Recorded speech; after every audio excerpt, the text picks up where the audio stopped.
When I started designing the First Light flag, I mean, there were, I think, 270 different iterations of the flag that I went through in order to get to the official First Light flag. Right off the bat, I knew that when I landed on an official flag design that the LGBTQ plus version was going to be sort of remixed into it. If you're a visitor to Syracuse and you find that there's an official version of the flag that's a pride version of the flag, you know this is a place that welcomes you, that Syracuse is a great place to visit, to live, to work, to play. It represents not only the landscape, but the people of this area. That is a symbol that says, you're safe here. We're going to protect you here. You're welcome here in this city. You know, we've got your back. That flag serves as a symbol to others looking to find freedom, celebration, people, and community. That, to me, all of those ingredients make up what Syracuse has to offer. I knew that it was going to be able to be adopted by city residents if they could see themselves in the flag, pour themselves in the flag, see themselves and their identity represented in the flag. Well, the first time I saw the First Light flag was at the Pride flag raising in front of City Hall last year. And the remarks really made me feel like I was a part of the Syracuse community as an LGBTQ individual.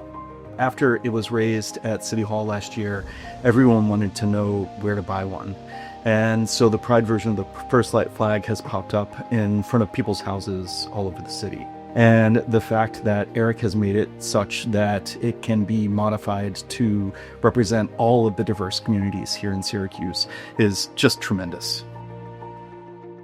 I was just really excited that somebody had the forethought to think about pride and to think about our community, because Syracuse is pretty diverse.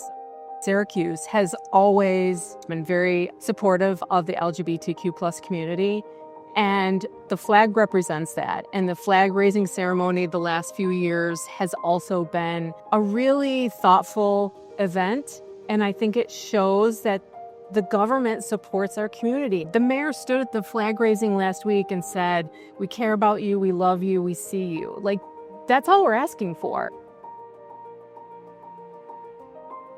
Pride for us is 24/7, 365.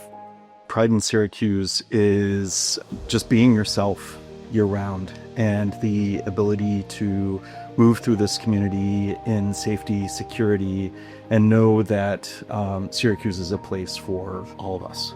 This is a very exciting and pivotal moment that we're living through. We are celebrated. I think it's only going to grow. Folks are recognizing that Syracuse and Central New York are safe and great places to live with wonderful quality of life. When they're coming here for our festivals, they're realizing that there's so much more to Syracuse, and their assumptions are getting blown out of the water. It's a place where we can live and we can work and we can have fun. They're going to see the flags in these public spaces, right? I want them to be able to see while they're here the strength and the simplicity of that symbol for the city. It's not just a Pride Month accessory for somebody to have. This is something that at any time, any day, any month, it's not just Pride Month. This is available year-round.